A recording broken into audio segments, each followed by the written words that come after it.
Since independence? Yeah, since education started. Oh. So all you guys were... Nowadays you can pay like... No, I get the private school arrangement, I get, but I'm saying... No, even in the government. Nowadays you pay for books only. Nowadays you pay for books. Yes. But previously you are not paying for anything. You are not paying for anything. Up to university. Yes. Were they giving you guys also what you call this bursary? I don't know what you call it here. Yes. Like we pay students.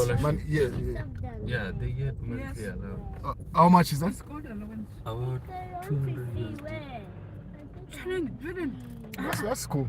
Huh? And I'm sure all the students are accommodated here because the population is small.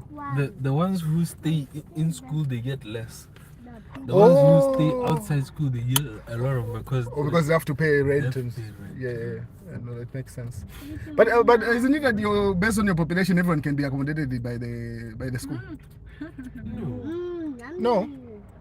Why not? No. There's a lot of students.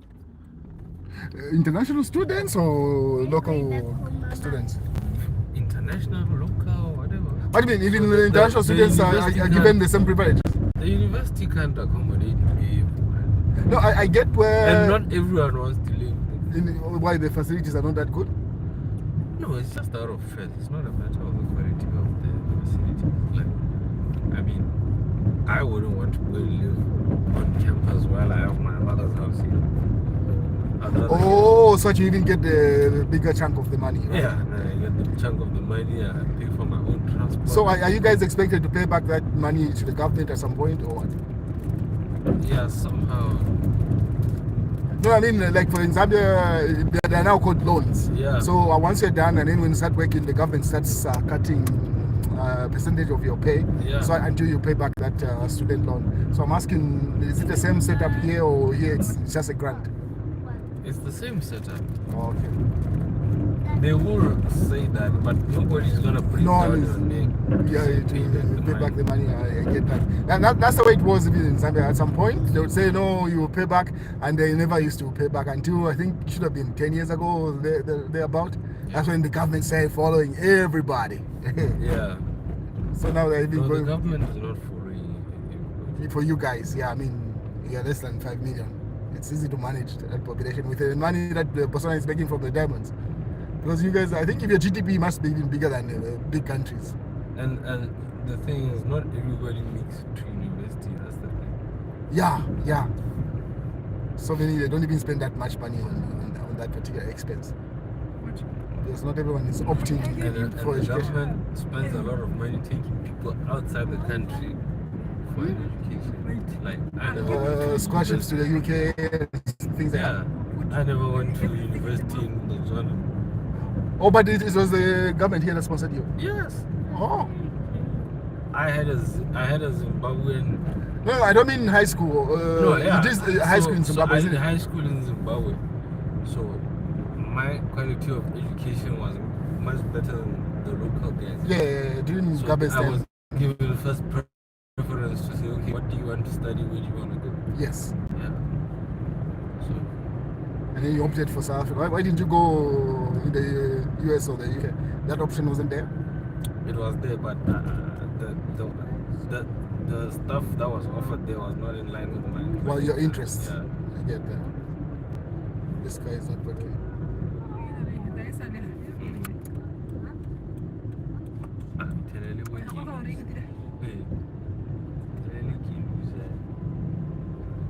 So the guys who go to UK and US, they are studying scientific, medicine, engineering, mining, whatnot. Even the mining companies, they sponsor people to go outside. Oh yeah, it's everywhere.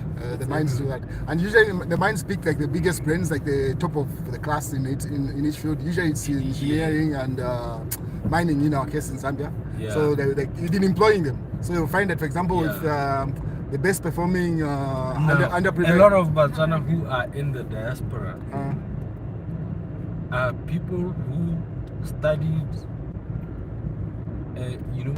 robotic, telecommunications, stuff that when they come back here, there's no job. Yeah. So you are better off working staying there. Yeah. Until an opportunity arises when the country wants to expand to itself. So you guys, the first thing that you're supposed to start working on is population. Have more babies. Once you sort that out, everybody else. No, I'm telling you, because everything else is figured out. So you don't see it, but yeah. I gave you. A huge population will have an advantage to you. But for example, I like the way you're setting up your infrastructure around the country. That's a good start.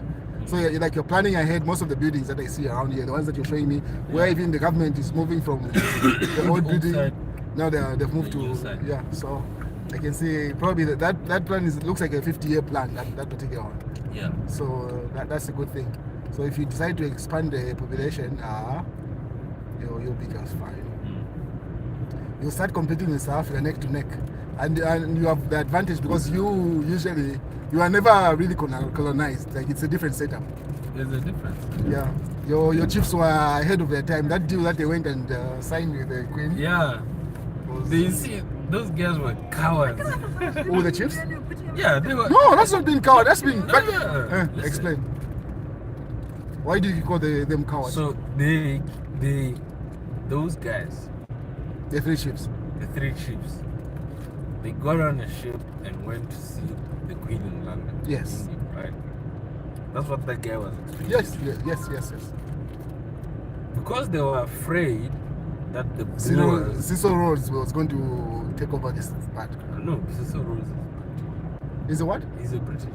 Yeah, but the one who wanted to take over, combining with Zimbabwe, that's the same guy, the one who had us colonized. Yeah, but Cecil John Rhodes is working in the interests of the Queen. Yes. You understand? Yes.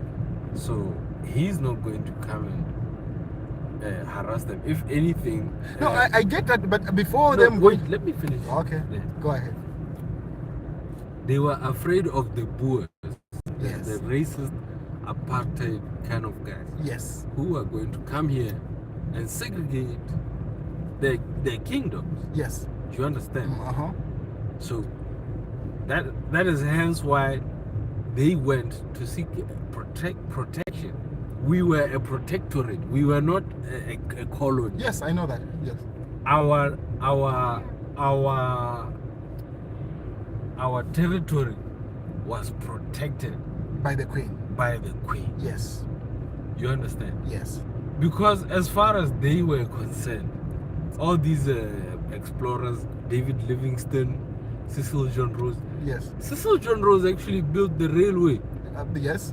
You understand? Yes. From here to Zimbabwe. So what you're trying to say is that the chiefs are protecting themselves against the Boers from South Africa, not the... Yeah, they didn't want to get harassed by those guys. Okay. So the Queen was like, okay, I'll protect you. I'll give you guns. I'll give you all the necessary stuff for you guys to be protected. And so that was the thing. The chiefs went there out of cowardice because they were scared. They were scared to fight. But it was inevitable. It was bound to happen. So if you plan ahead, do you call it cowardice? You can see what's about to happen. Do you think that if they were to fight with the Boers, you would have won that fight? Genuinely? With your low population and without proper fighting machinery? You know that song Kenny Rogers says Coward of the country? Yeah. That's how Botswana. You don't have to fight to be a man. We've never had any bloodshed. But you're saying that's cowardice. That's I don't get your point. How's that? Bro, if you push a Botswana, he won't punch you back. Oh, so you're saying overall that has affected the nation, you've become cowards? You know, we've never seen somebody lying on the street bleeding to death from being riddled by gunshots. In South Africa right now, or even Namibia, if somebody gets shot on the, I mean, it's not a big deal. Yeah, it's nothing new. So you would rather have such it will be frontline news. But what is wrong with that? you want to see bloodshed? That's no. I honestly don't want to see bloodshed. So now here's the kind of the miraculous thing. Yes. They sought protection. Yes. Right? Yes. And when the white guys came here, they just saw this as desert land. Yes, they did not know. When you compare the British presence at that time, Lilongwe was thriving. Yes, and our Lusaka country was and thriving. Zimbabwe. Zimbabwe was thriving. Yes. We had nothing. They just thought started, he did not have anything. Because they overlooked the place, they just thought, this is desert land. Yes. You see, so when we went to ask for independence, we didn't have any kind of liberation struggle. Yes, you didn't have anything to struggle we didn't against. have to fight because for if our you look at liberty. it, all they're fighting for is the Sahara Desert. Yeah, so they're like, okay, you guys can have your desert. But it works out. It's fine. And then a good 5-6 years You later, after we got independence.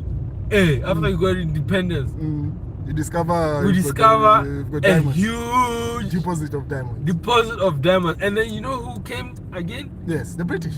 Yeah, through Oppenheimer, isn't it? White guys came and they are now bleeding. Imagine their cut, how big their cut is. We don't even go 50-50. Okay, because they'll now say, no, we have to go and polish this thing, we have to go and cut it, we have to make, go and make jewelry. They give you the technicalities, yes. They give you the technicalities. And they now take the value chain back to England, back to Antwerp, back to, you understand? Yes. So, it has gone from being a protectorate to being some kind of neo-colonialism. But that applies to the entire Africa. It's not just special. Yeah. But what makes your situation unique is that it's easy to detach from such a setup if you haven't undergone the bloodshed, because there isn't any infighting within yourselves. You don't have that level of nepotism and tribalism. If I can tell you now, there are no diamond sales. There's no diamonds being extracted in the country. Yeah. Why? But they're there. Why? Because we don't agree with the price, and we're going towards elections, and the president is saying, okay, this current president only has, this is his first term or second term? It will be his second term. No, I mean the current one, the one that is his first term. Yeah. So he's he's gonna win. Yeah, he's obviously going to win. The opposition is very weak. It's very weak. Those ones fight amongst themselves. So the new deal that you want to sign for the diamonds that you have. So the new election gimmick is that no, we want more for our diamonds, and that's fighting against the Oppenheimers or fighting against who? Yes, in fact. So the Oppenheimers are very famous in South Africa. You guys, how did they get a deal here? They started that Kimberley mine, and then there was the Kimberley process. They claimed to be having clean diamonds, and the Kimberley process was that process where you can tell where a diamond comes from. But what did you offer the Chinese for them to set you up with the power? Chinese mine here. No, the solar power plant. Did you say what Chinese do? They give African countries loans. You see, if you can't pay it back, they'll pay themselves back with a mine or something of that value. So you see. So they set up a solar plant for that. Yeah, what we do, we get the Chinese loan and pay them. You see, which is not a good deal for them. What they want. Yeah, they just come and they develop our place. Okay, and we say, okay, you build this thing for 1 billion. Okay, give us 5 years, we'll pay you back the 1 billion. Yes. Yeah, simple. So you prefer the Chinese as opposed to the British or the United States government? No, we don't have a preference. We don't look west, we don't look east. You're non-aligned. Whoever has your interest in that. Yeah. Whoever wants to come. That gives you an advantage. So everything boils down to those 3 chiefs, that deal that they made. It went to your advantage. No, the 3 chiefs, I believe that they were scared. That is why I acknowledge they're scared. Yeah, but they had never foreseen a situation whereby it was just miraculous. They never foresaw a situation whereby it's gonna end up like this. You can't give them credit to say, because of them. No. So you want to disregard the deal that they signed? Okay, let's take. I'm disregarding that deal. Let's take it. Because right now it's now fueling. The chieftaincy in Botswana is now politicized, which is very bad. It's everywhere. It's very bad. Those are politics in reality. Ian Khama wants to make a nation. His grandfather was that guy you saw in the middle. Yes. Right? Everybody now wants to come with their own political mindsets. Yes. And say, no, I want to demarcate my secede, become a new nation. Become a new nation because they know there's diamonds there, there's whatever. So You see, they're very disgruntled chiefs. Is that the So that's the problem, that chiefs have now entered politics. Looking at the fact that they have followers by birthright. Yes. You understand? Yes. Yes. So when you now politicize chieftaincy and all that stuff, that's now fueling what? Tribalism. You understand? But luckily, it's just that the laws are in place. Is that the reason why Nkama has been sent to exile? He ran away. I'm saying, was that the major reason, or no? He's just politicizing everything. But he's got his own squabbles there with the current president. They had deals that went wrong. But if you look at it, Ian Khama wanted to turn the country into a monarchy, and everybody was going to bow down to him. But we are saying, no, we are from different tribes. We've got after presidency or before presidency? When did he want to do that? During presidency. He wanted now to take his younger brother to become the next president. To become the next, because our presidents are handpicked. They're not elected. Yes. Do you understand? Yes. Look how now that whole chieftaincy has influenced our politics today. Yes. Do you understand? Yes. Which is bad. You have a former president who is now living on the run because he wants to turn the whole country into a monarchy. You see? Yeah. And just before elections, there are people who are now, fighting for that guy to be brought back. But now